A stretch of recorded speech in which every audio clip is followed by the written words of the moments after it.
ማርቆስ ምዕራፍ 9ን አብረን እናወጣና በእግዚአብሔር ፊት እናነባለን።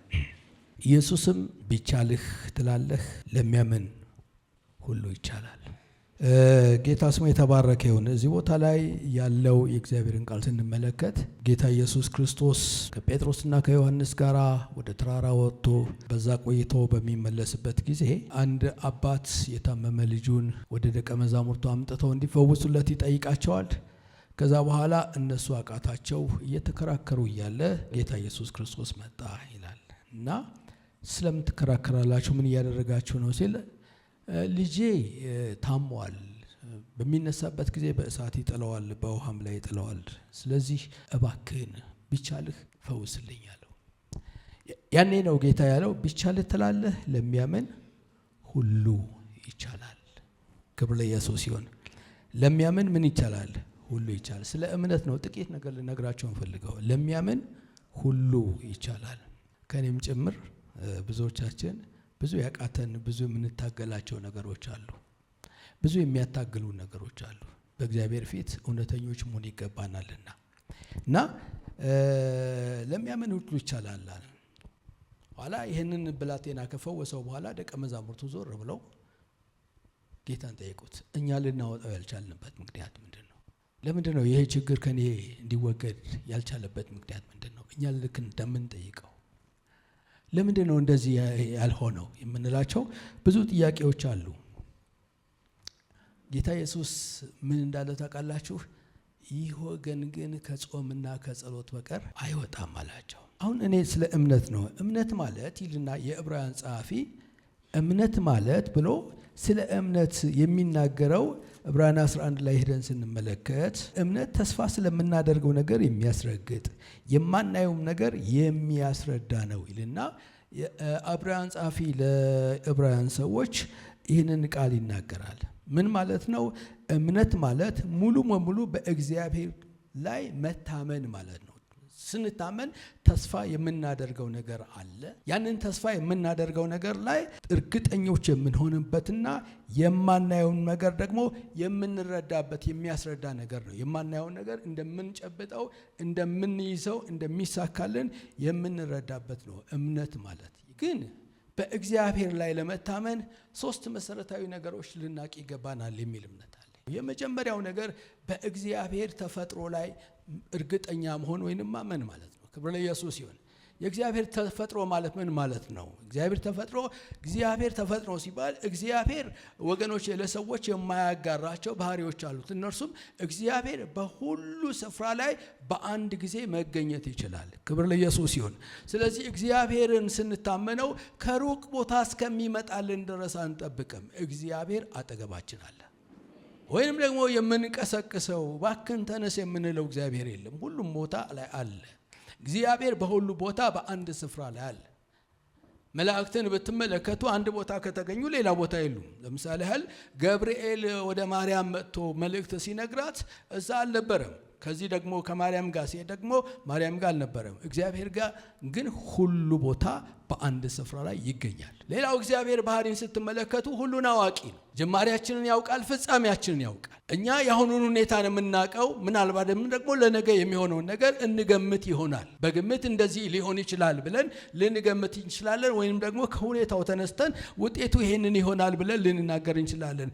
እግዚአብሔር ግን ከመጀመሩ በፊት ያውቃል፣ ማለቂያው ምን እንደሆነ ያውቃል። ከዚህ የተነሳ እግዚአብሔር ስለ እናንተ ነገር ያውቃል። እግዚአብሔር ያለህበትን ነገር ያውቃል። እግዚአብሔር የሚያስፈልግህን ነገር ያውቃል። እግዚአብሔር ለምን እንደዘገየ ያውቃል።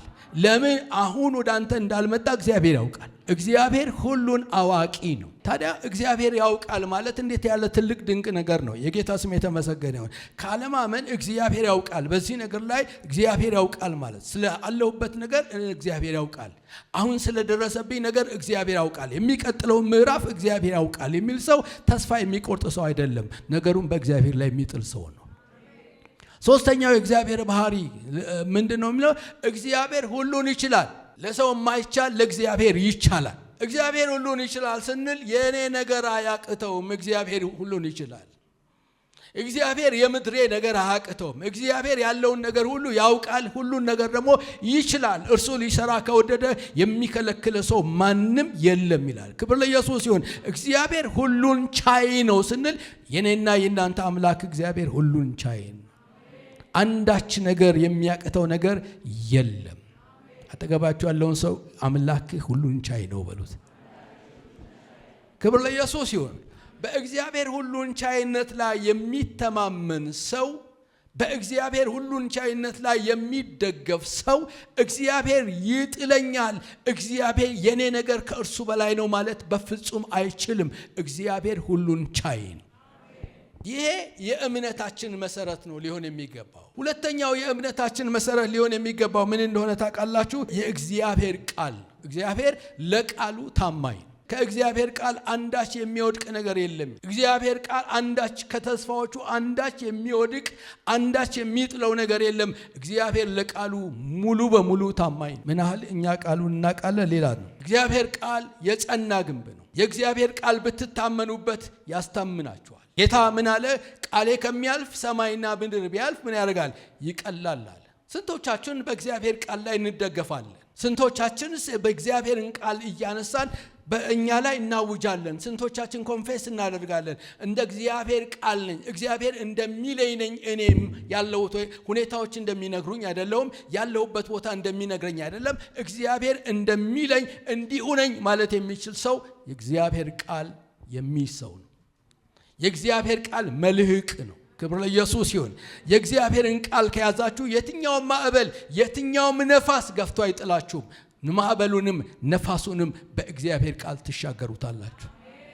የእግዚአብሔርን ቃል በደንብ አድርገን ከተረዳን ወገኖቼ፣ ቃሉን በህይወታችን ላይ የምናውጅ ከሆነ፣ ቃሉን ይዘን የምንቆም ከሆነ የትኛውም ማዕበል ሊመጣ ይችላል፣ ሊያናውጣችሁ አይችልም። ትንሽ ሊያነቃንቃችሁ ይችላል እንጂ ማዕበሉ ያልፋል፣ ነፋሱ ያልፋል። የእግዚአብሔር ቃል ግን በእናንተ ላይ ሰርቶ ታገኙታላችሁ። የጌታ ስም የተመሰገነ ይሁን። ማቴዎስ 7 ላይ ሄዳችሁ ተመልከቱ። ሁለት ቤት ሰራተኞች እዛ ቦታ ላይ ይናገራል። አንደኛው በአሸዋ ላይ ቤቱን የሚሰራ፣ አንደኛው ደግሞ በአለቱ ላይ ቤቱን የሚሰራ ሰው አለ። በአሸዋ ላይ የሚሰራው ሰው ጅማሬውም ቶሎ ነው፣ የሚፈጽመውም ቶሎ ነው። ሁለቱም ቤት ሰርተዋል፣ በአለትም ላይ በአሸዋም ላይ። ሁለቱንም ቤት ግን የሚፈትድ ማዕበልና ነፋስ አለ። ማዕበል መጣ፣ ነፋስም ነፈሰም፣ ጎርፍም ጎረፈ፣ ያንን ቤት መታው። በአሸዋ ላይ ስለተመሰረተ ወደቀ፣ አወዳደቁም ታላቅ ሆነ ይላል። ይሄ ምንድነው የሚያመለክተው? እንደ እግዚአብሔር ቃል ያልተመሰረተ እምነትን የሚያመለክተው። እንደ እግዚአብሔር ቃል የተመሰረተ እምነት ግን ጎርፍም ጎረፈ፣ ነፋስም ነፈሰ፣ ማዕበልም መታው፣ ያ ቤት አልወደቀም ይላል። ክብር ለኢየሱስ ይሁን። ስለዚህ ወገኖቼ እምነታችሁ በእግዚአብሔር ቃል ላይ ከቆመ አትወድቁም። እምነት ይፈተሻል። አመንኩኝ ብላችሁ እዚህ ቦታ ላይ ደስ ብሏችሁ ሞቅ ብሏችሁ ወጣችሁ፣ በሚቀጥለው ቀን ፕሮብሌም ወደ ህይወታችሁ ይመጣል፣ የሚፈትሽ ፕሮብሌም። በዚያን ጊዜ የሚያቆማችሁ ምንድነው? የእግዚአብሔር ቃል። ወደ ጌታ ኢየሱስ ክርስቶስ እኮ ፈታኝ መጥቷል አይደል እንዴ? 40 ቀን ጾምና ጸሎት ቆይቶ ከተመለሰ በኋላ ፈታኝ መጣና ጌታ ኢየሱስን ፈተነው። መራቡን አይቶ አንተ የእግዚአብሔር ልጅ ከሆንክ ይህንን ድንጋይ ዳቦ አድርገህ ብላው አለው። መፈተን ነው። ሰው በእግዚአብሔር ቃል ከእግዚአብሔር አፍ በሚወጣ ቃል እንጂ በእንጀራ ብቻ አይኖርም ተብሎ ተጽፏል ብሎ ነው የመለሰለት። እና ጌታ ኢየሱስ ሲፈተን ተጽፏል ብሎ ከቃሉ ላይ ነው እየጠቀሰ የመለሰለት እንጂ ተረት አልነገረውም። ወገኖቼ በጌታ በኢየሱስ ስም የእግዚአብሔር ቃል ይታጠቃችሁ ያደርጋችሁ። እኔ ልባርካችሁ በኢየሱስ ስም በእግዚአብሔር ቃል ላይ ታጠቁ። መሳሪያችሁ የእግዚአብሔር ቃል ይሁን። ክብር ለኢየሱስ ይሁን። ኤፌሶን 6:18 ላይ ሄዳችሁ ተመልከቱ። ይህም ሰይፍ የእግዚአብሔር ቃል ነው ይላል። የእግዚአብሔር ቃል መዋጊያ ሰይፋችሁ ነው። የእግዚአብሔር ቃል ማጥቂያችሁ ነው። የእግዚአብሔር ቃል ጋሻችሁ ነው፣ መከላከያችሁ ነው። የእግዚአብሔር ቃል በየትኛውም ስፍራ ላይ ወገኖቼ ስትጠቅሱት የእግዚአብሔርን ቃል ሊቋቋም ሰይጣን አይችልም። በጣም ከሚያሳዝነው ግን ብዙ ሰው የእግዚአብሔርን ቃል የመስማት ሃፒታይት የለውም። ይሄ ደግሞ ጤናማነት አይደለም። እግዚአብሔር ጤናችንን ይመልስ። ብዙ ሰው የእግዚአብሔርን ቃል የማጥናት ሃፒታይት የለውም፣ የመስማት ሃፒታይት የለውም። የእግዚአብሔር ቃል ከሚሰማ ይልቅ ተረት ቢሰማ ይቀለዋል። ከጉባኤ በሚወጣበት ጊዜ ስለምን ተማርክ ሲባል የተነገረውን ተረት ነው የሚነግርህ። እንጂ እግዚአብሔር ቃል አይደለም። በጌታ በኢየሱስ ስም ከልባችን ላይ የሚነጥቅ ወፍ የተመታ ይሁን።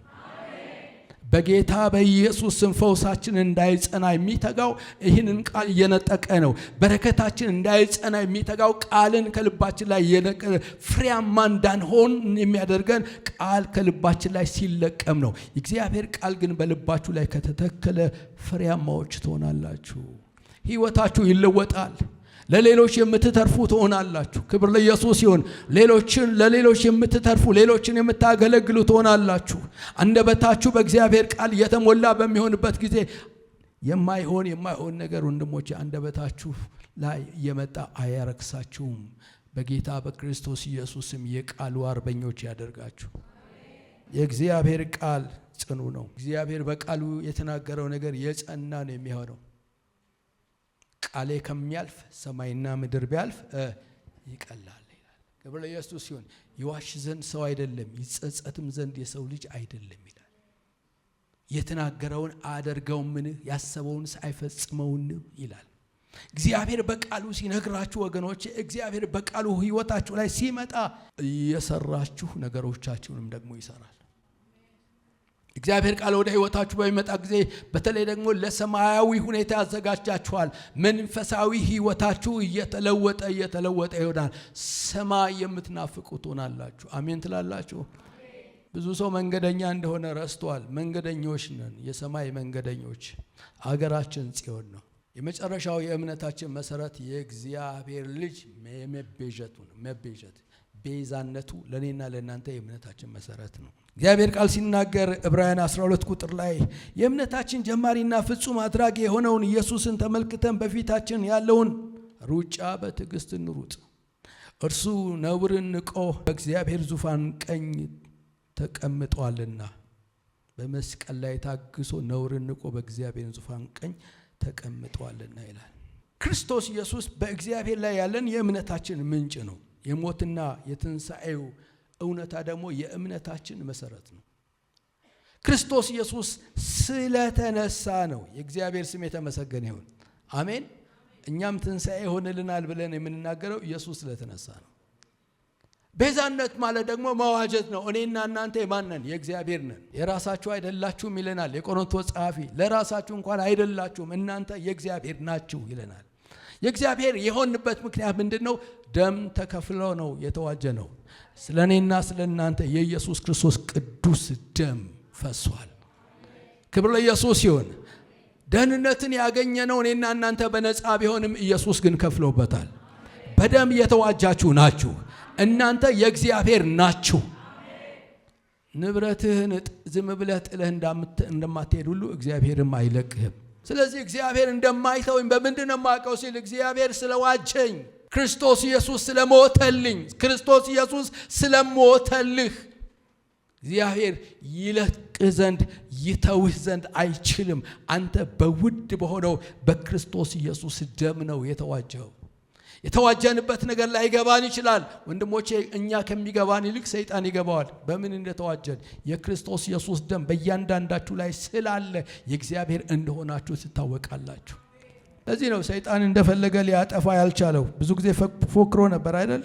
ፎክሮ ያልተሳካለት አንተ በክርስቶስ ኢየሱስ ደም የተዋጀን፣ በመቤዠቱ ስራ እኛ የተዋጀንን። ስለዚህ ይህ ዋናው የእምነታችን መሰረት ነው። ሶስት ነገር ነገርኳችሁ። አንደኛው የእግዚአብሔር ባህሪ ነው። ሁለተኛው የእግዚአብሔር ቃል ነው። ሶስተኛው የክርስቶስ ኢየሱስ የመቤዠት ስራ ነው። በዚህ ላይ ከጸናችሁ የትኛው ማዕበል ቢመጣ አነቃንቃችሁም፣ ትሻገራላችሁ። በቃሉ ላይ ስትቆም ትሻገራል። ክብር ለኢየሱስ ይሁን። ሊገፈትርህ ይችላል፣ ነገር ግን አሸንፈው ታልፋል። የሆነ ነገር ሊሆን ይችላል፣ ነገር ግን አሸንፈ ታልፋል። አንተ የምትጠፋ አይደለህም። እግዚአብሔር ወዳየልህ ቦታ ላይ በእግዚአብሔር ጸጋ ትደርሳል። እግዚአብሔር ወዳየልህ ቦታ ላይ የእግዚአብሔር ጸጋ ያደርሳል። ስለዚህ የእምነታችን መሰረት የሆነውን አውቀን ወገኖቼ በእግዚአብሔር ቃል ላይ ልንቆም ይገባናል። እግዚአብሔር ስለ ቃሉ ታማኝ ነው። የሰማነውን ቃል ይባርክልን። እንጸልይ።